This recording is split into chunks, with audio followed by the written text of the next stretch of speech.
My name is Irene Fischel, and I'm 23 years old. If there's one thing life has taught me, it's that families don't always fall apart loudly. Sometimes, they just quietly rearrange themselves until one day you realize there's no room left for you in a home you once belonged to.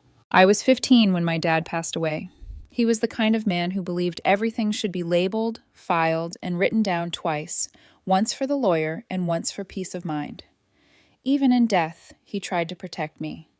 He left behind a will so detailed, so ironclad, that no one could challenge it. Except, of course, my mother tried. She was 45 back then, terrified of starting over, and even more terrified of being alone. Within 2 months, just 2 months, she brought a new boyfriend into our house. She said it was too painful to sleep alone, but I think she just needed someone to anchor her grief to, anyone who wasn't me. His name was Mark, but I never called him that. In my mind, he was just the replacement. To his face, I sometimes called him John Conroy, a mocking nickname I overheard someone use for men who pretended they were more important than they actually were. He hated it, which is probably why I used it more often than I should have. Dad's attorney revealed the truth not long after his funeral. Everything my father owned, the house, 2 rental properties, the lake cabin, his investments, all of it was legally mine. None of it went to my mother because they weren't married.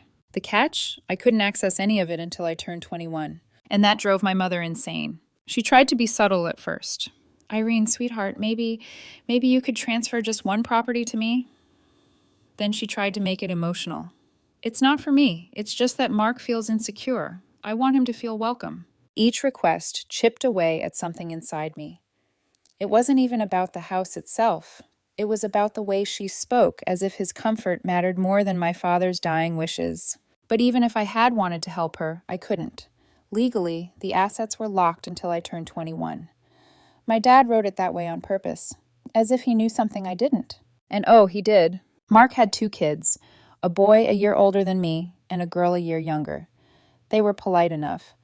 But my mother, she didn't just welcome them, she prioritized them. Bent over backwards to make sure they were comfortable, took them on trips, bought them new clothes, repainted their rooms twice. Meanwhile, she'd say things like, Irene, wouldn't you like to visit your grandparents? They miss you. She never forbade me from coming along on their vacations. She just crafted her words to make sure I knew I wasn't wanted. By 17, the resentment between Mark and me was combustible. He strutted around, trying to play man of the house. I reminded him daily that it wasn't his house. Sometimes with a smile, sometimes with venom. One night, after yet another argument, my mother finally snapped. Irene, I think you should stay with your grandparents for a while, just until things calm down. She didn't say get out, but she didn't have to. I packed my bags in silence. I was 17 years old, being pushed out of the house my father left to me, so that my mother's boyfriend could pretend he belonged there. My grandparents took me in without question. They didn't encourage a fight. They encouraged peace. Even if that peace required me to disappear for a while. My mother visited sometimes, crying and promising she still loved me. She said she needed to keep the peace at home. She didn't see how twisted that sounded. But I tried to understand. I always tried. Years passed. I finished college. I grew up. And at 23, after years of paying taxes on properties I couldn't use, I finally decided to reclaim my father's house, the one my mother lived in with Mark and his children. I needed the rental income to fund my master's degree. More importantly, I needed closure. When I went to check on the house, no one was home. Later, I learned they had gone on vacation. Of course they did. They traveled often, and I never asked how they afforded it. I called my mother. No answer. Called again. Nothing. So, I changed the locks. It wasn't dramatic. It wasn't revenge. It was simply me taking possession of what was already mine. But they didn't see it that way. They returned the next day. I wasn't there, and tried to open the door. When the key didn't fit, they panicked and called me repeatedly. I ignored the calls. I didn't trust my voice not to break. When I finally went to the house the following morning to begin planning renovations, my mother stormed through the backyard like a hurricane. How could you do this to us, Irene? She screamed. Mark followed behind her, chest puffed, chin raised, trying so hard to look like a wronged husband instead of a man freeloading on someone else's inheritance. Behind them stood Mark's daughter, crying, hands over her stomach, pregnant. And that's when the guilt hit me, hard. Not for my mother, not for Mark, but for her. the girl who had never done anything to me except exist in a family where I was the outsider. But protecting my father's legacy wasn't optional. They had 2 weeks to find a new place to live. I said it calmly, too calmly. My mother sobbed. Mark turned red with fury, shouting about rights and tenancy, and the pregnant girl begged me to reconsider. I almost caved, but then I remembered being 17, standing in the doorway of the same house with a suitcase in my hand, being told to leave so someone else could be comfortable, and I held my ground. 2 weeks, no extensions. Now my mother's relatives are calling me cruel, heartless, ungrateful, selfish. They say I'm destroying my mother's life and throwing a pregnant girl onto the street. They forget, conveniently, that I was thrown out first. They forget I paid the property taxes every year. They forget it was my father's wish that I protect what he built. They forget what my mother sacrificed to keep a man happy. Or maybe they never cared. Maybe they only see what they want to see. And as for me, for the first time, I'm seeing something clearly. People will call you selfish the moment you stop letting them use you. I used to think my family was uniquely complicated, but the more stories I read, the more I realized there's a pattern, a quiet ache that binds people who grow up learning to carry burdens that were never theirs. A few months after locking my mother and her new family out of my house, I stumbled on a post that hit me harder than it should have. It wasn't my story, but it felt like a warning, a mirror, a reminder that entitlement wears many faces. It began with a man who had 4 kids, but it could have been anyone's family. John was 27, newly engaged, brilliant, kind, raised by a father who believed in preparing his children for independence. When John graduated university, his father gifted him a condo. Not a loan, not a temporary arrangement. A gift intended to give him a head start in life. His sister Lisa received the same after her graduation. The younger siblings would get theirs too once they completed school. And beyond that, each child had a trust fund waiting for them at 30. John didn't come from privilege. He came from planning, structure, parents who thought ahead. But sometimes a good foundation can't protect someone from the person they fall in love with. John's fiancée was sweet, supportive, but financially fragile. She made much less than he did, and that didn't bother John. He spoiled her. Elegant dates, expensive gifts, surprise weekends away, gestures born from genuine affection. She moved into the condo he owned. She didn't help with rent, didn't contribute to utilities or shared expenses, and John didn't mind. Love can make generosity feel like duty. But then the wedding planning began, and everything changed. John approached his father one evening, asking if he could access part of his trust fund years early, not for an emergency, not for a business investment, but to pay for the extravagant wedding his fiancée dreamed of. A destination event, full production team for photos and videos, designer decor, a fairy tale, with a price tag that devoured savings most people could never touch. His father listened, calm, patient, and then said something that lit the fuse. "I'll release the funds if you sign a prenup." John exploded. He accused his father of favoritism because Lisa had been allowed to access half of her trust fund early to start a business. He accused him of disrespecting his fiancée, accused him of implying she was a gold digger. But his father wasn't thinking about money. He was thinking about protection, about how quickly life can crumble when someone ignores the warning signs. His wife and stepdaughters stayed neutral. No one wanted to get caught in the middle. And so John left the conversation furious, convinced the people who loved him most were sabotaging his happiness. Reading that part, I felt something tighten in my chest. It reminded me of the way my mother used tears like bargaining chips, the way Mark acted offended whenever boundaries appeared, the way love gets tangled with obligation when someone refuses to lift their own weight. The next day, the father apologized, not for the prenup, but for the words he used. Then he asked something simple. "How are you two managing your household?" And John admitted it. He paid for everything. Bills, food, cleaning services, because neither of them ever felt like doing chores. Dates, trips, groceries, repairs. Every financial burden, every responsibility fell on him. He said she didn't offer to contribute, didn't mention it, didn't even pretend. "I like taking care of her," he said, and he believed that was proof of devotion instead of imbalance. His father didn't judge. He simply warned him gently. "Love isn't measured by how much you spend, John. It's measured by who stands beside you when the spending stops." John didn't want to hear it. He didn't want practicality. He wanted permission. But life doesn't bend just because someone wants a shortcut. As the wedding grew more unrealistic, as costs ballooned while savings shrank, the father stood his ground.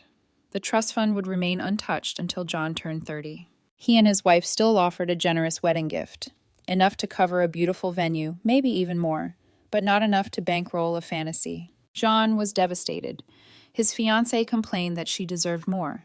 And in the echo of their arguments, I saw a painful reflection of my mother and Mark. People who love what you can give them more than they love you. I sat back after reading the final update and felt a slow chill crawl up my spine. Because for the first time, I wondered if my father knew my mother was capable of turning my inheritance into leverage for someone else's comfort.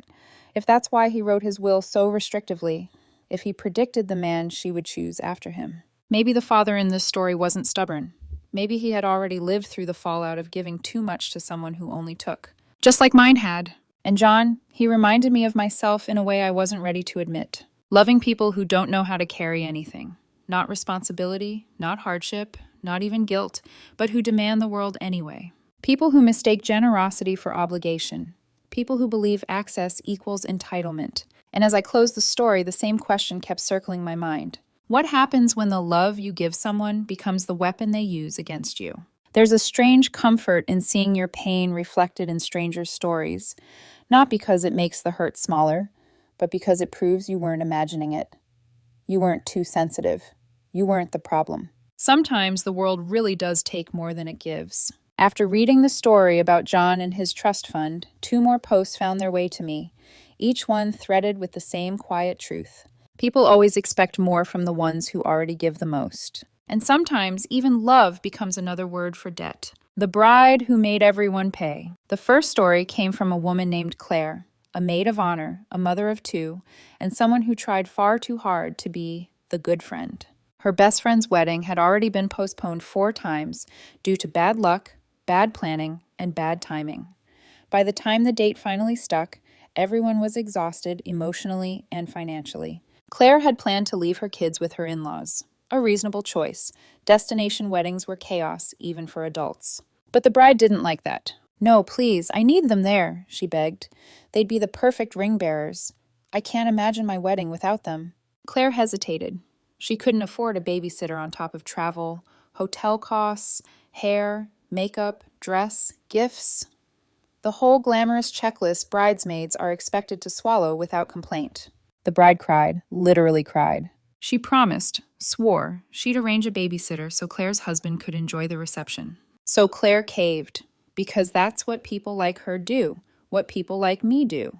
We bend until something snaps. The day of the wedding arrived. It was beautiful, dreamy, almost cinematic. The kids looked adorable in their suits, just as the bride imagined. But the promised babysitter never existed. The bride had forgotten. And when confronted, she brushed it off with a laugh. "Oh gosh, I got so caught up in everything. Don't be upset. We'll figure it out." But they didn't. Claire's husband ended up leaving the reception early to take the kids back to the hotel. And Claire, the maid of honor, the right hand of the bride, spent the night alone at a table for 2. Everyone else was dancing with their partners. Everyone else had the evening she had envisioned for herself and her husband. Claire held back tears all night while the bride twirled under fairy lights. Later, the bride told her, "You shouldn't be upset. It wasn't a big deal." But that's the thing about people who ask too much. They never understand the weight of what they take. Reading Claire's story, something inside me ached. It felt too familiar. My mother calling me dramatic when I cried at 17, suitcase in hand. Mark rolling his eyes when I said I felt replaced. My grandparents telling me gently that some people don't see the damage they cause until long after it's done. Sometimes they never see it. The blanket that wasn't enough. The final story came from a girl named Anna. She was 24 and thoughtful in a way only people raised without enough affection learn to be. Her mother and father divorced when she was young. Her stepmother had been in the picture since Anna was 8. They weren't close exactly, but they were cordial, warm when the moment called for it. For her biological mother's 50th birthday, Anna had saved for months. She planned a weekend at a luxury hotel, spa treatments, wine, late-night talks, the works. It wasn't just a trip. It was love made visible. For her stepmother's 50th, Anna did something equally meaningful in a quieter way. She crocheted a queen-size blanket, purple and gray, her stepmother's favorite colors, working on it for months. Hundreds of hours. Sore hands, missed sleep, meticulous stitches. A handmade gift is a kind of intimacy. It says, "I thought of you every time I picked up the yarn." Her stepmother smiled when she received it, for exactly 3 seconds. Then she asked, "Is this all you planned? Your mom got a whole trip." And the party went silent. Anna tried to explain she had spent months making the blanket, that her relationship with her mother, the woman who raised her, was different. Not better, not worse, just different. But some people don't want explanations. They want equality, even when the relationships themselves aren't equal. Her stepmother felt slighted. Her father was furious. He accused Anna of ruining the evening and being ungrateful. Ungrateful. For spending months crafting a blanket by hand. I put my phone down after reading that story. My hands were shaking. Because I knew that feeling too. The hollow ache of giving something from the heart and being told it wasn't enough. When my mother begged me to understand why she needed Mark. When she compared my silence to his enthusiasm. When she realized my father's will didn't favor her and suddenly everything I did was inadequate. People who take always believe you owe them more. The thread that connects us all. 3 stories, 3 women, 3 different lives. But the same bruise beneath the skin. When you love people who don't understand boundaries, they will rewrite the rules until you forget you deserve better. Claire forgave until it cost her memories. Anna gave until it cost her dignity. And me? I endured until it cost me a childhood home. But somewhere between changing those locks and reading these stories, something shifted in me. I realized that love without boundaries isn't love. It's emotional debt. And debt always grows. Quietly, steadily, painfully. I used to ask why people felt entitled to take so much from me. Now I ask a different question. Why did I ever believe I had to give it? For the first time, the answer feels clear. I don't. Not anymore.